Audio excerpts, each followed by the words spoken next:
All right.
You know what?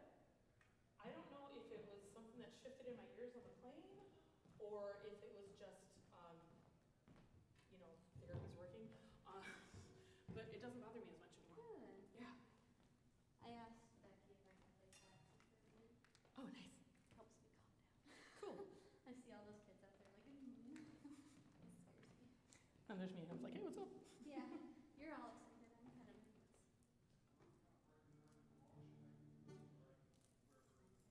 Not at all. I was like, that went out of tune already. Which doesn't surprise me, honestly. I'm just going to use guitar tuner. Yeah. My ears do okay. Yeah, I was like, when she handed it to me and didn't give me a tuner, I was like, you're trusting me quite a bit here. So, so I had acoustic practice last night, and my guitar was making a buzz, so I had to change all my strings, and I kept breaking them as I was changing them. So it was like, so. Hello? So can I introduce you really quick to one of our students? Yes, you can. Let's just go to the guitar. Hello. This is Samantha. Hi, nice to meet you. I'm Riley. Right? Yes. Riley's been interested in the minute we said music therapy presentation. She's been super interested. So, Awesome. I'm so excited. Yes. Are you Avera? Yes. All three of us. We're all at Avera. Yep. So she's at hospice. Hi, Hospice House. Becky, you're like a touch. Nice to meet you. Really fun. And I'll end behavioral health. Okay. Yeah. So different areas, but all music. Yeah. So cool. Yeah. So much fun. you sing in the opera choir? I sing in the opera, rock, and then I try out for jazz. Cool. So you're a freshman, right? Yes.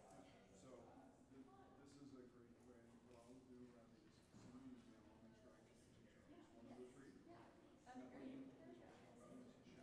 Yes. Just get a write copy on the 1, 2, 3 play copy. Yeah. I'll buy you a copy. Yeah. I'll meet up with you after just to get your details. Yeah. Perfect. Nice to meet you.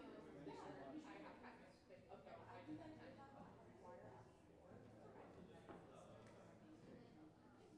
Yeah. Well, if it doesn't, my business card's over there. Okay.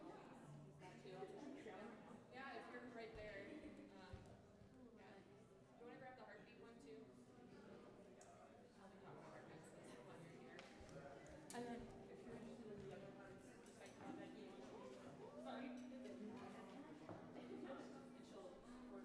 Alright, thank you. Get more talking with you. Is it? She's not tuned? She's been out of tune. She does that because she doesn't have new strings and I'm too cheap to buy. Hey, Sammy. Sammy, Jeff Anderson said. Oh, perfect. He's never met me. What are we doing? Oh, she wanted to talk to Jeff. About stuff at cancer, like the performance at the cancer center.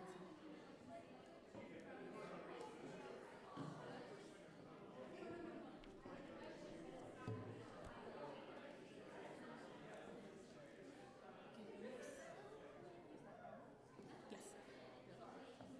I'll snap.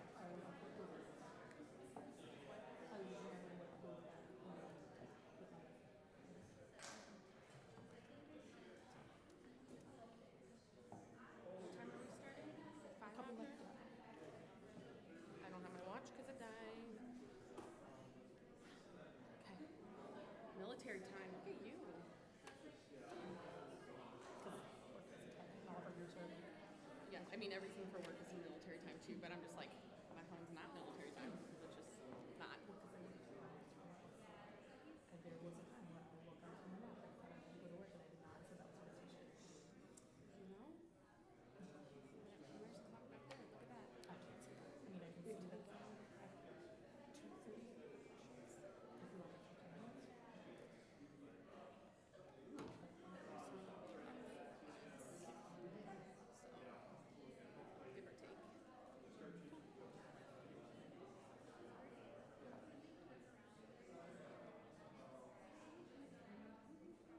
Give or take.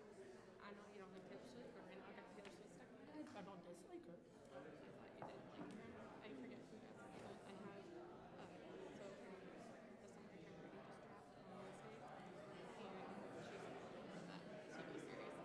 But I have the song Getaway Car stuck in my brain because the YouTube loop put it on, and so I'm just like sitting here trading in my brain. I feel awkward sitting up here, like I just feel like a mingle social like a little bit. Because I am now doing that. I get it. I got told that. It's fine. I got told that. I can't remember who it was, but I got deemed as old and I was like, where'd it go? Like, it's only been 15 years since I've been. That's supposedly.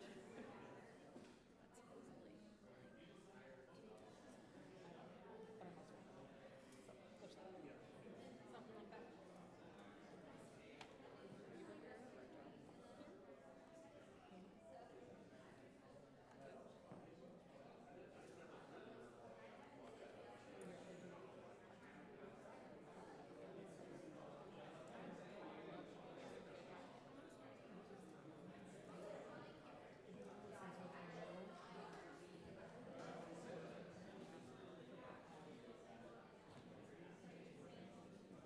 Yes.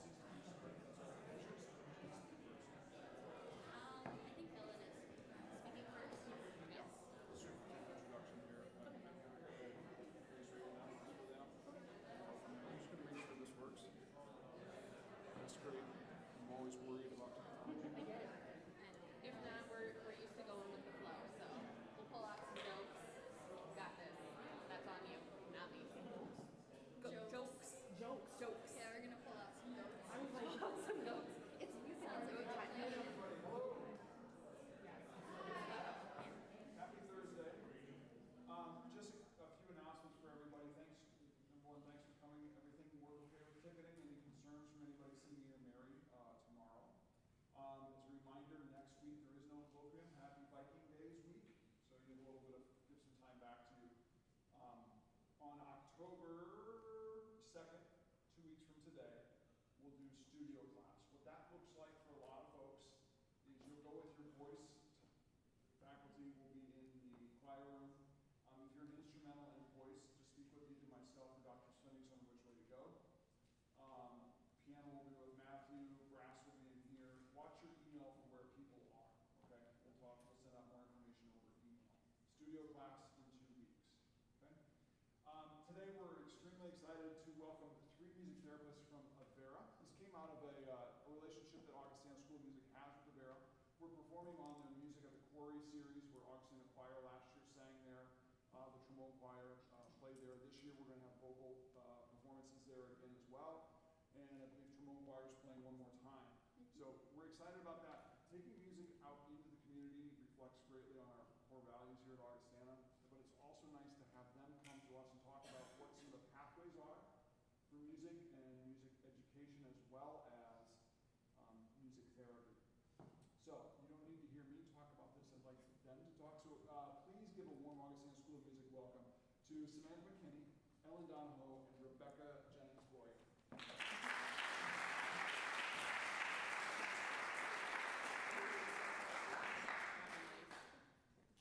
Well, I guess maybe. Oh, okay, turn it on now. We're starting really slow. Somebody with better vision. Nope, I found it. Never mind. I found it. All right.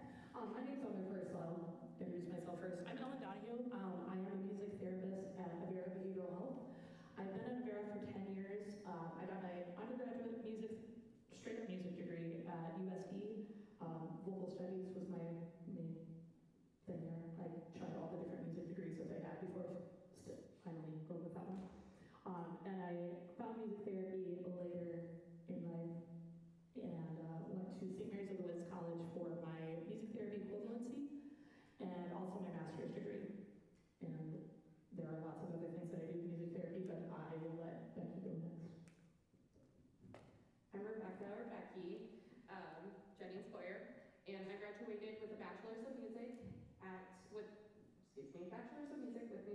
at Wartburg College in Waverly, Iowa, and I work full-time at the Doherty Hospice House in the Avera Home Hospice team. So I travel all over Sioux Falls in a 90-mile perimeter of Sioux Falls to see patients wherever they call home. And I have been with Avera for 6 years and board certified since 2016. Great, I'm Samantha McKenney. I am a music therapist at Avera Cancer Institute. I am the one who does like the music by the Corey, so that's how I got in contact with you guys. I have been a music therapist since 2023, and I've been at Avera for 5 years, so I kind of had a little bit of overlap. And I went to school, I had to think of all the things I need to do. I went to school at SMSU for music, and then I went to St. Mary of the Woods College for my music therapy equivalency. Yeah. When Sammy said that, that made me realize that I went back to school for music therapy while working at Avera. They have a really great program where they help us pay for college or master's degrees if you're doing both. And Sammy was actually my first practicum student, so, you know, look at her. So we're just going to do a little overview. Oops, no, I'm looking at you. Okay. So this is what we're going to be talking about today. I'm not going to go through all of that unless everybody wants me to. Good. Okay. So basically, we're going to tell you what we do. We did a little bit about how we got to where we are, and then a little bit about how music therapy is used at Avera and throughout the world of music therapy. All right. So this definition of music therapy. It boils down to, can I click on the link for this too? The link to the Instagram thing? We can test that one. We'll find out. All right, so there's a whole book, several books actually, but I know one that we all had to read during our undergraduate was the Defining Music Therapy book, and this is what the American Music Therapy Association boils it down to. I always like to say it's using music to address non-musical goals, which I'm going to see if this works. Okay, it's not going to. Nope, okay. Here. Okay.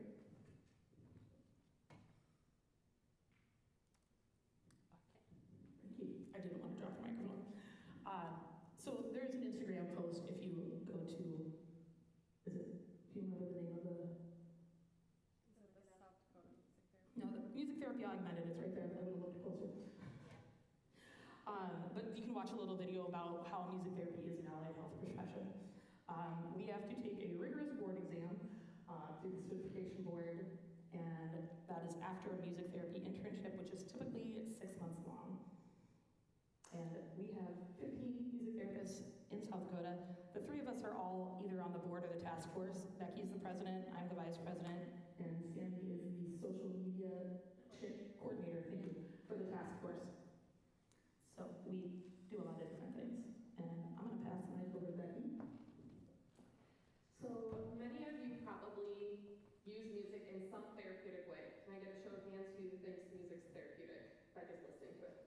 Yep, music is, which is amazing.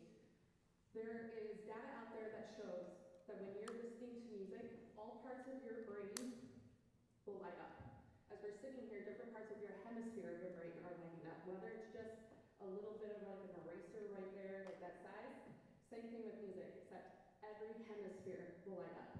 That is why music therapy is so effective. There is music in therapy and music as therapy. Music, just listening, it's therapeutic. Enjoying it for relaxation without having a board certified music therapist is music in therapy. And typically, they'll be licensed professionals. Like if you're doing counseling and maybe your therapist is like, this song really relates to what we're talking about, let's take a listen. That's music in therapy. Music as therapy is what we do. It is led by a board certified music therapist, and we alter and change the music to get those non-musical goals. Before we do that though, we create an assessment. And with that assessment, we create goals and objectives. And those goals and objectives are measurable and typically are based behind data, research data.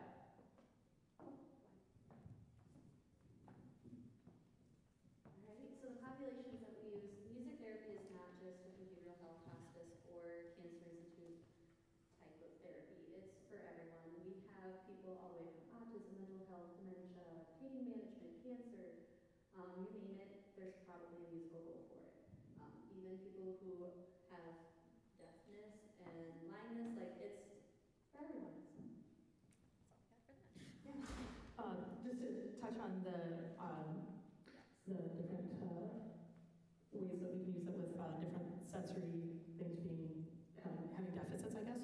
I have multiple times had patients at behavioral health who are either completely deaf or have some sort of hearing loss, and they come in just to feel the vibrations of the music.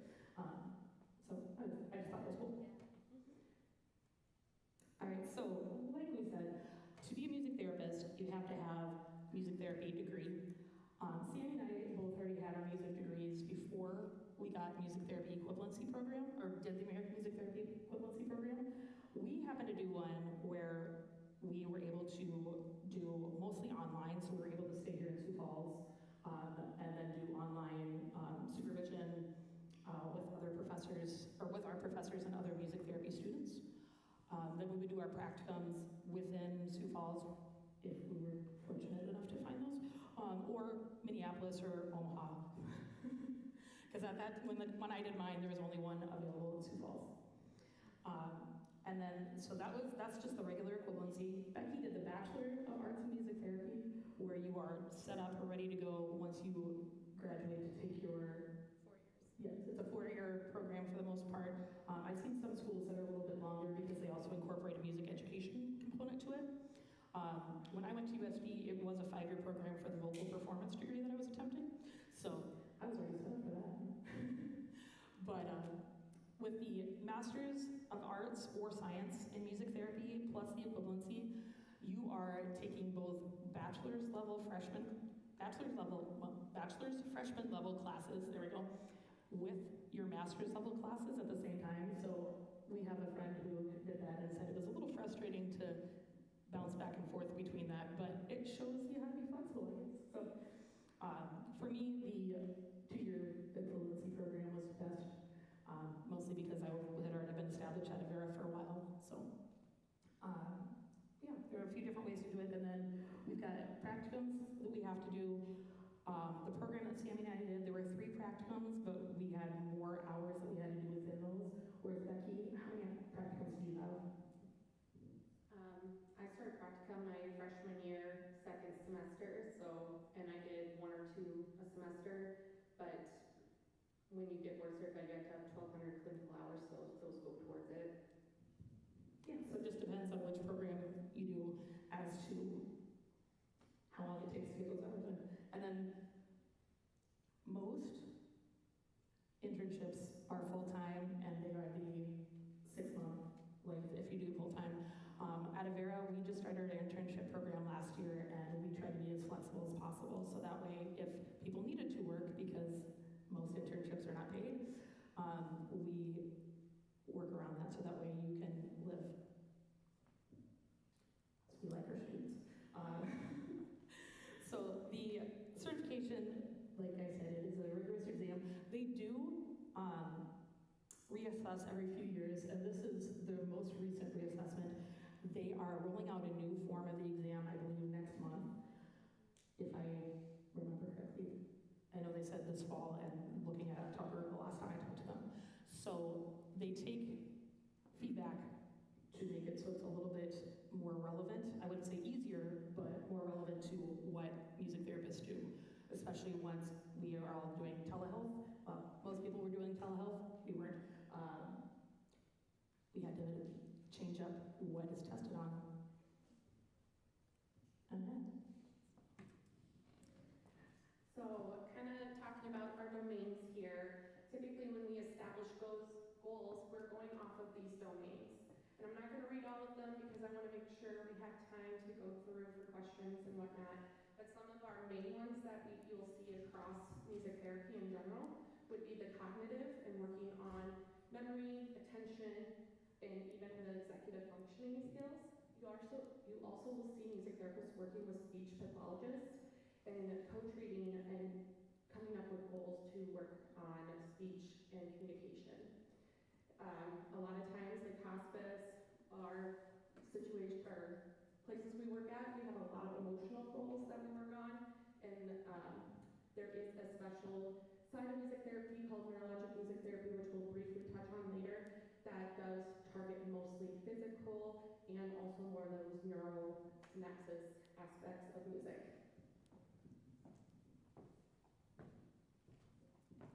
All right, so we were talking a little bit about those goals. So when we create like those goals, we're going to look at the cognitive, communication, education, psychological, physical, and spiritual. Those are kind of the typical areas that we're going to categorize the goals underneath. So I put this little picture up here because I like how it kind of ties it into real life. So music therapy supports vocalization and communicating. So singing along to music, you're vocalizing. You might be communicating. I can sing something to you and you might respond back. I can go da da da da. Oh. Thank you. Range of motion, we might work with playing a drum. You're going to play with your elbow. You're going to get your elbow to move at a 90-degree angle. Or your pincer grasp. We're going to use the castanet. We're going to work on those pincers. I'm thinking about like my internship with children with developmental disabilities. This was one of those developmental goals that you need to get. So we're going to play castanet. Just a lot of different things that we can use with music to reach those goals.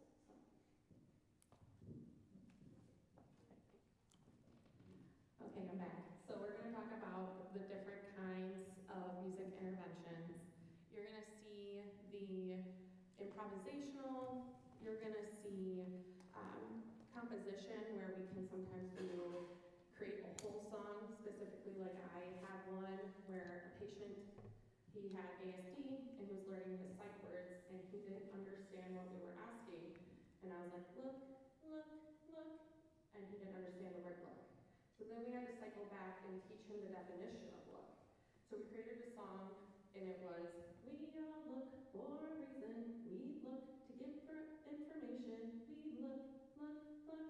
And after that, I had like a drum and I just put it up here and I said, look, look, look. And if you looked and saw the drum, I'd hit it. And then we do another exercise and I'd move the drum around. So we taught him what the word look meant. He had to actually make eye contact. And his vocabulary and sight words increased, not with me, but the next music therapist, like 75%. So it was very effective for him. So it's kind of going from point, you're trying to get to this goal, but sometimes you have to back up and figure out what the core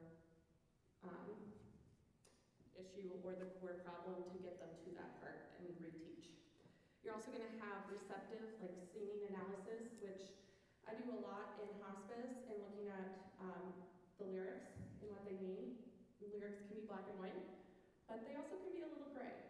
And sometimes those lyrics can get those goals or help define words and such. When I worked in mental health, we did a word of the week, and we had one where it was resilience. So I created two sessions. First, we defined what does resilience mean to them. And then I'd have a song, and that song would have aspects in the lyrics that would talk about resilience. And then they would have to pull what resilience was within those lyrics. And then we would demonstrate it doing songwriting or doing some handout workout that they could take with them. And then you have some recreation, so learning songs to play. Sometimes, like when you have someone who has a TBI or some type of neuro disability from some sort, birth or whatever, like an accident, sometimes what people do is teach a song, and we use piano to help play the melody on the keys. And maybe their goal is to get like 25% of the notes in the melody. And then if they get 25%, then we increase it to 50% until they get 100%. Then they got their goal, and then we move on to the next goal.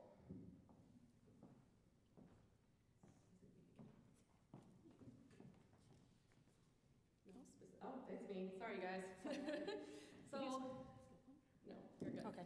So for specific intervention trainings, there are a few specialties that you can dive deeper in and get more training. One of those is that neurologic music therapy, NMT. So typically it's like a weekend training, but it's rigorous and it's morning to evening.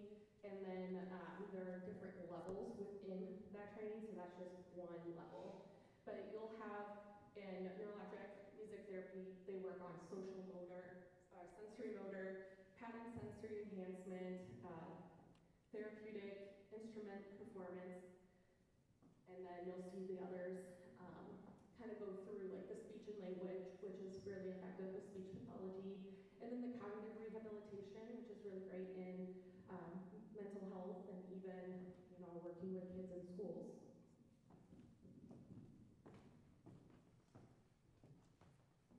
All right, I'm going to talk about the next two because I have had some training in both of them. I had the opportunity this summer to go to London for the International Summer School at the Nordhoff Robbins Institute. Paul Nordhoff and Clive Robbins were two big music therapists. Well, I guess only one was a music therapist, one was a Broadway piano player. They collaborated in a special school in the Midlands. I can't think of the exact school off the top of my head right now. However, I actually worked with someone this summer who now teaches at that school. And they focused mostly on client-led interventions, where there would just be instruments out and the kids at the school would pick up the instruments and they would start playing, and Paul would just start playing along with them and Clive would interact, and then it would be a big improvisational session where it could be one-on-one or it could be group setting, but it's all client-led and it's music-focused. Since they expanded and they have trainings in New York as well, they don't just work with kids in specialty schools, we also work with all different types of music therapy. So I do a lot of improvisation at behavioral health, where I encourage the patients and residents to choose the instruments after I put them on the table and let them lead, and I guide if needed, if people aren't, super excited or if they're very anxious, which oddly enough happens a lot when you're there for anxiety. Weird, I know. But it helps empower people to see that they can do things without them being perfect, which is a big thing. I don't know about any of the rest of you as musicians. Perfectionism runs deep for a lot of us. So the body method of guided imagery started out as a psychedelic assisted therapy with LSD, and when Helen Bonny, the music therapist who started this, saw that some of the same effects couldn't happen without the LSD, she wanted to do a deeper dive, and that is how that came about. It is a transpersonal music therapy modality. I couldn't think of the words right.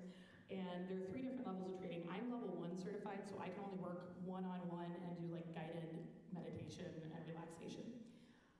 If you continue on with this training, you can then do really deep dives into past trauma and whatnot, but it's very, very rigorous training for that, which makes sense if you were working with some deep trauma.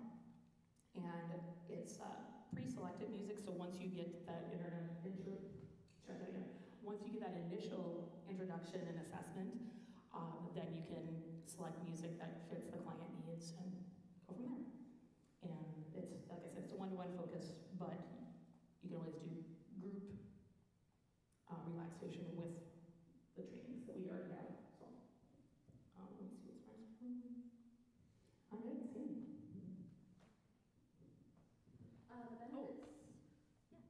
Sorry, I looked at the next slide. That's why. The benefits of music therapy are endless. You can have all sorts of benefits. So thinking of reducing anxiety, reducing depression, stress. We also promote feelings of safety and security. We're going to improve attachment, support communication. Then I always like to talk about, I work with some patients in the inpatient cancer unit where they had a stem cell transplant, and their immune system is at 0. And so I work with music to kind of help relax them, which also produces this immunoglobulin thing in your body, words, to help them build more immunity, which is really cool to watch. I love working with those patients, so lots of great benefits. I could just keep So like I said, I've been at behavioral health for 10 years now. So the main things that I address in my sessions are the identification and expression of emotions and those coping and self-management skills. Though that's a lot of why people are there, is to get things that will help them when they leave the hospital. And a lot of times, especially the last few years, people have been very lonely. So that positive peer interaction when we're on the child unit, sometimes the kids don't have the best social skills and haven't been shown how to interact with kids their own age appropriately.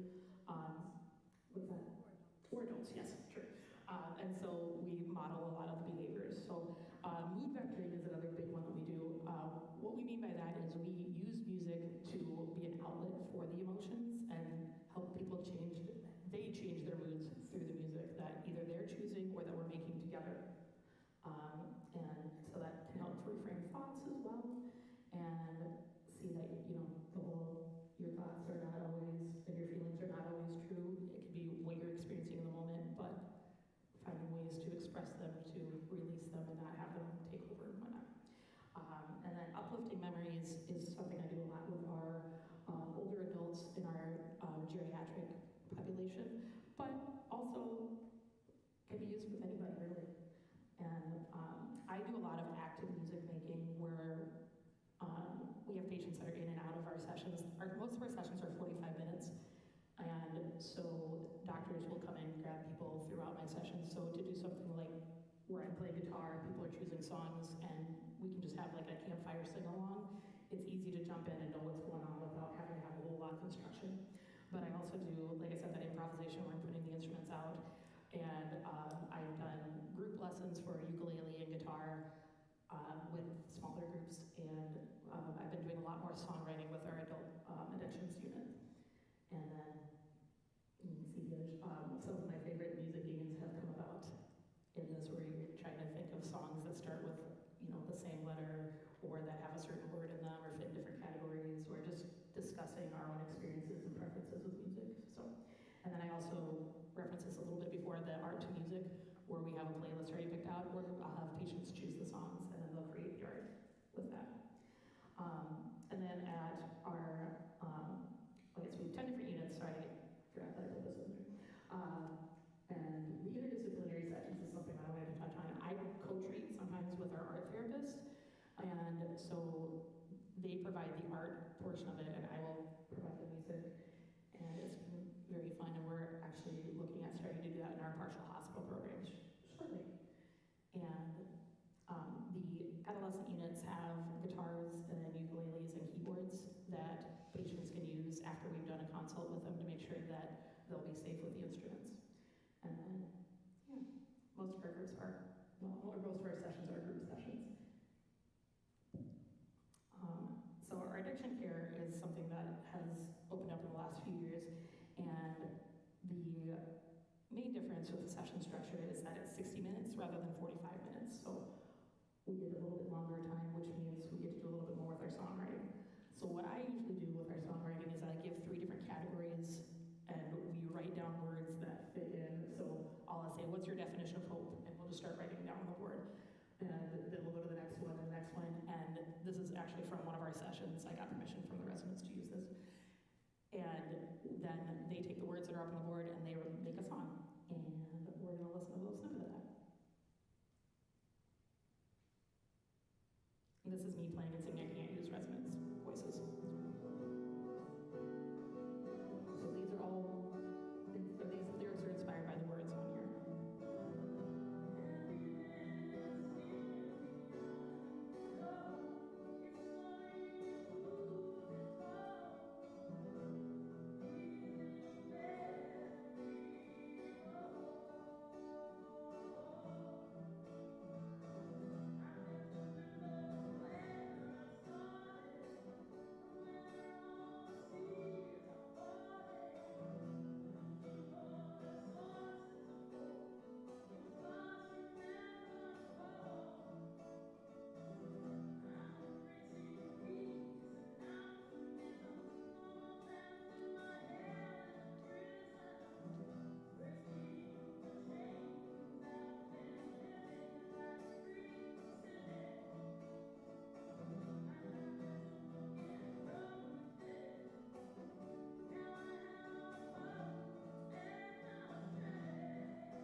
they chose what type of music it would be as well. So this was all I did was put the melody to it once we figured out chord progression and whatnot. So, all right, Becky.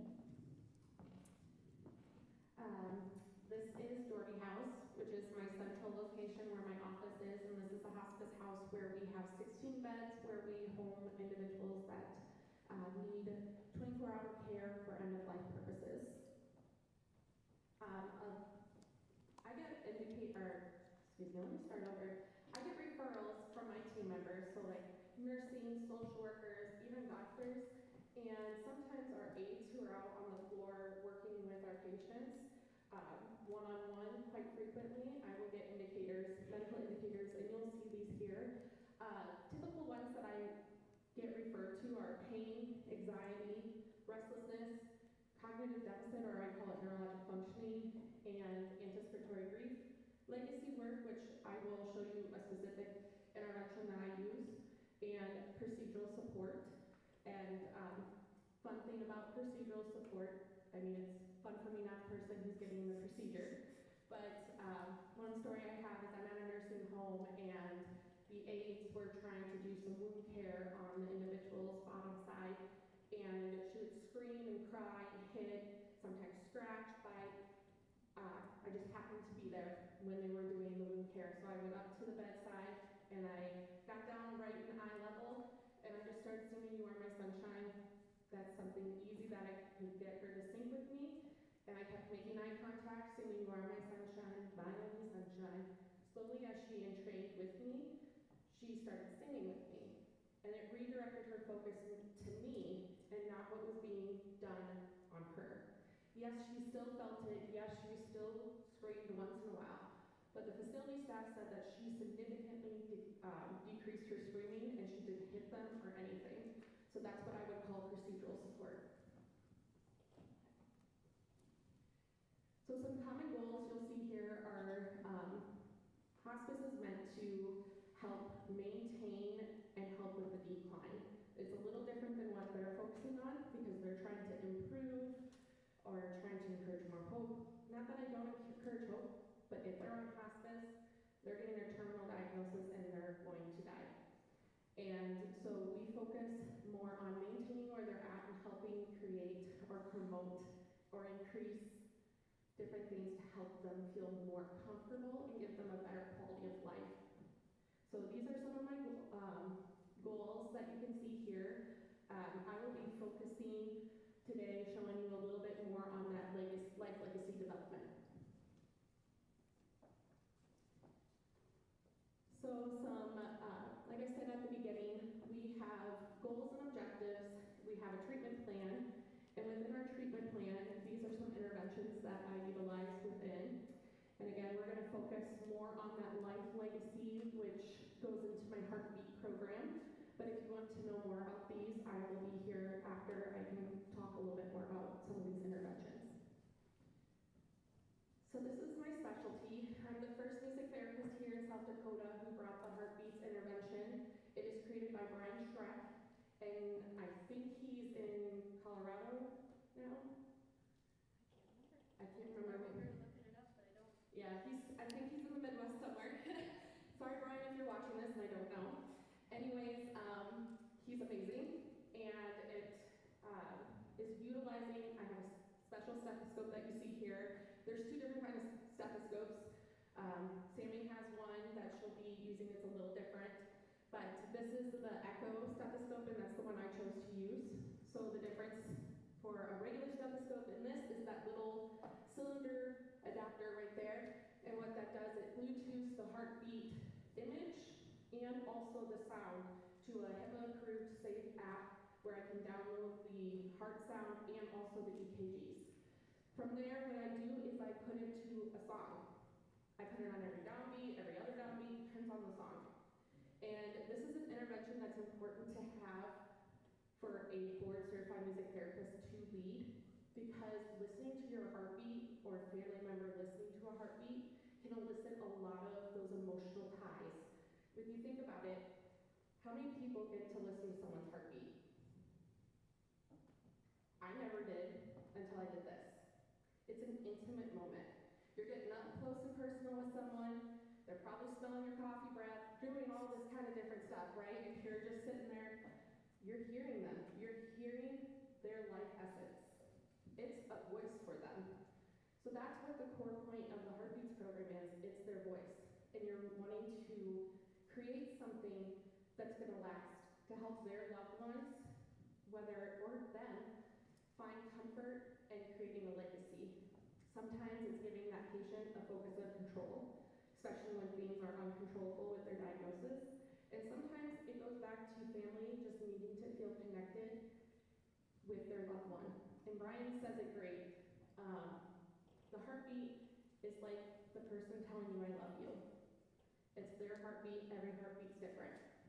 So I have an example here that I'm going to have Ellen click to play here soon. It's, you're going to hear a heartbeat. And a quick talk soon, you're going to hear a voice, a mother's voice and a daughter's voice.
So I'm going to pause it there just because of getting short on time. But if you want to hear the rest of it, I'm pretty proud of it.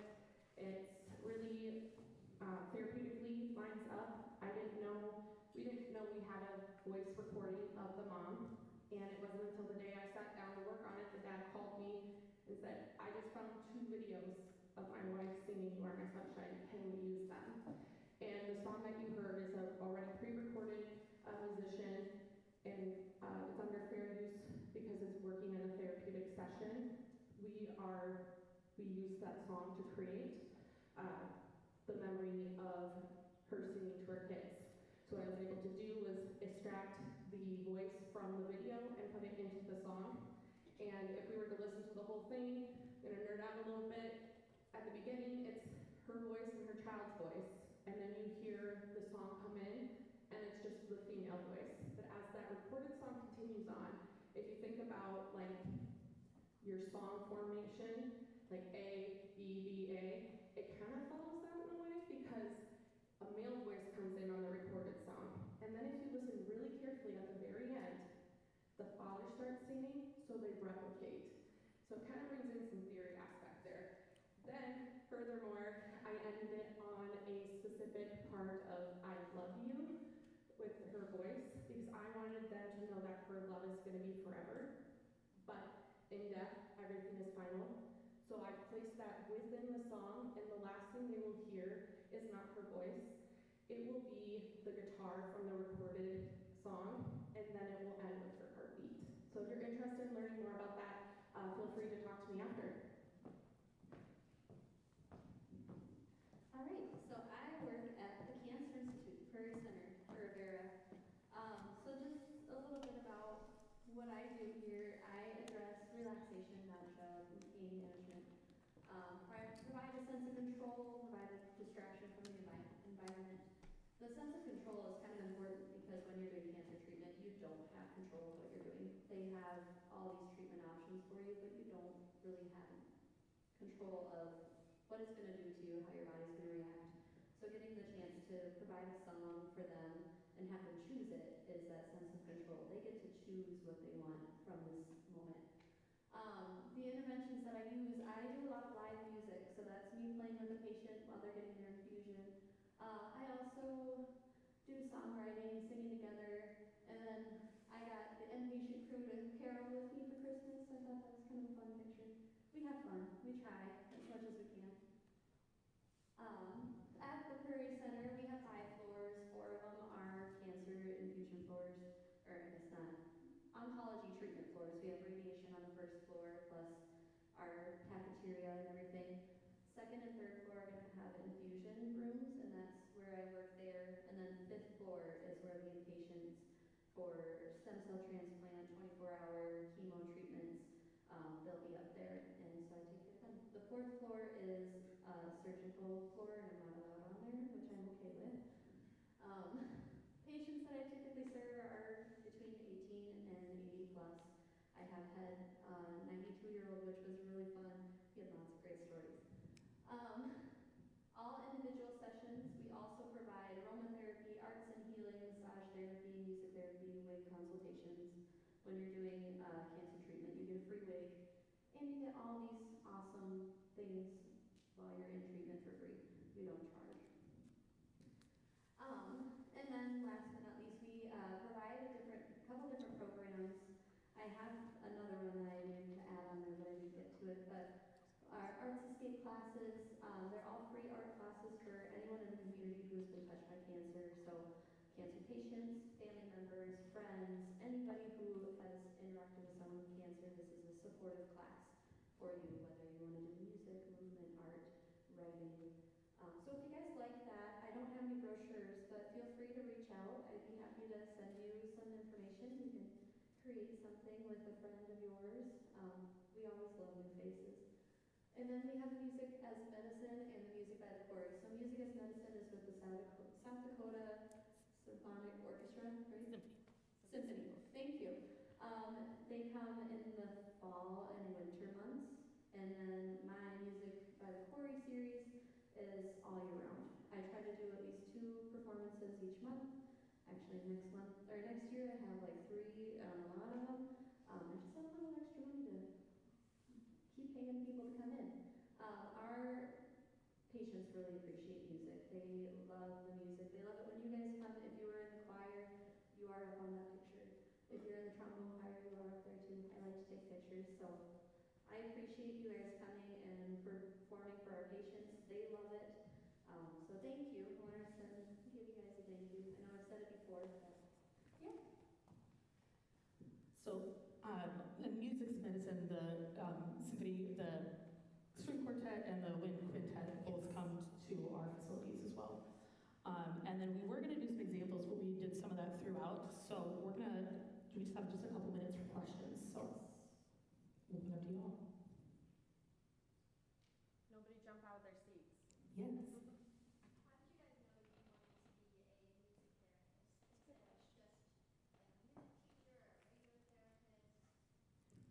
I've got this one. I can start with this one. I've got the microphone is what I tried to say there. I explored pretty much any music career I could have before I figured that out. I had a friend from high school who did music therapy right away out of high school, and I just knew that she was working with preschoolers and in nursing homes, and both of those populations scared me. So I didn't want to be a music therapist. When I started doing private voice and piano lessons, I had a lot of kids who were autistic or had ADHD, and I knew myself being having ADHD as well, I knew that I needed to have adaptive lessons, so I started offering some adaptive lessons, and then I realized that there was a whole way of doing that within music therapy, so I started exploring it, and then I started working at Avera and saw that it was worth all age groups, and so I looked into going back to school. I knew my junior year of high school that I wanted to do music therapy. I initially thought I was going to be a X-ray technician, and then I saw that there's sometimes needles, and I was like, yeah, I'm out. And went up to my music teacher because I was in The Wizard of Oz as Dorothy, and I absolutely loved it. And I just said to my music teacher, I said, God bless you for working with kids, but I don't think that's for me, so what else is there in music? And she actually taught my professor from Wartburg, Dr. Melanie Harms-Eskelin. And so it's like a generational, we all went to Wartburg and everything, so it was really special. But started with music therapy right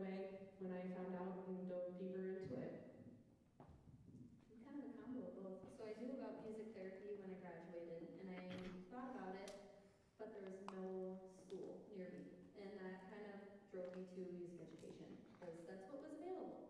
And so going to SMSU, I started music education. They throw you in a classroom right away. I hated it. I loved it. I hated it at the same time. It just was not my thing. And found music therapy equivalency and I just finished out my degree because I knew that I wanted to continue music and then went into the equivalency because I wanted to be at home as well. It was kind of fun though. So yeah, good question. Any others?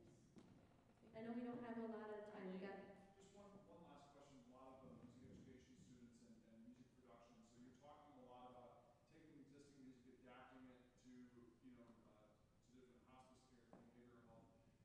Like in one sentence, what would be something, if you could go back and redo your undergraduate degree that would make you more successful today, what would that be? What would it be, learning guitar? Would it be learning music production? Any of those things? I think mine would be like developmental. And I know we did a lot of that for my additional classes I had to take with my equivalency. I wish I would have known more in depth because I feel like I didn't focus on that because I was more focused on music therapy. So that was something for me. Technology. I'm a millennial.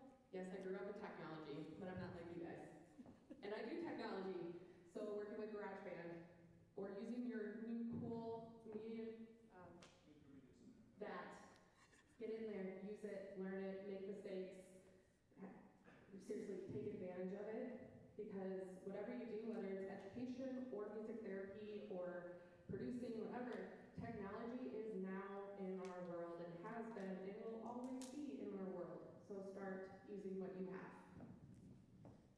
For me, it was guitar. I did the other stuff. So I took when I was a music ed major, I did I think it was secondary music methods is where we had the unit on it.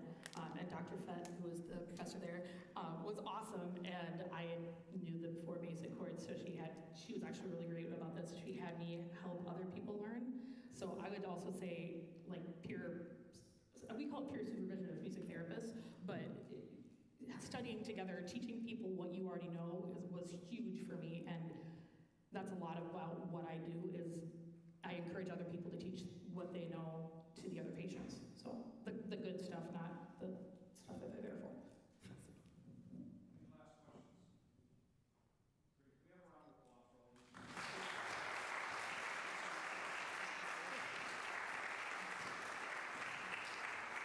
Thank you guys for coming and taking time out of your busy day. If you do have more questions, I'm going to be sticking around. I have a little bit of time that you can come and talk to me. I can't speak on behalf of these guys, but I will be here. I have business cards if you have more questions you'd like to email.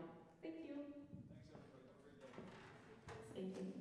Our email addresses for Avera are just our first last name. I believe Becky uses a dash because she's got 2 last names.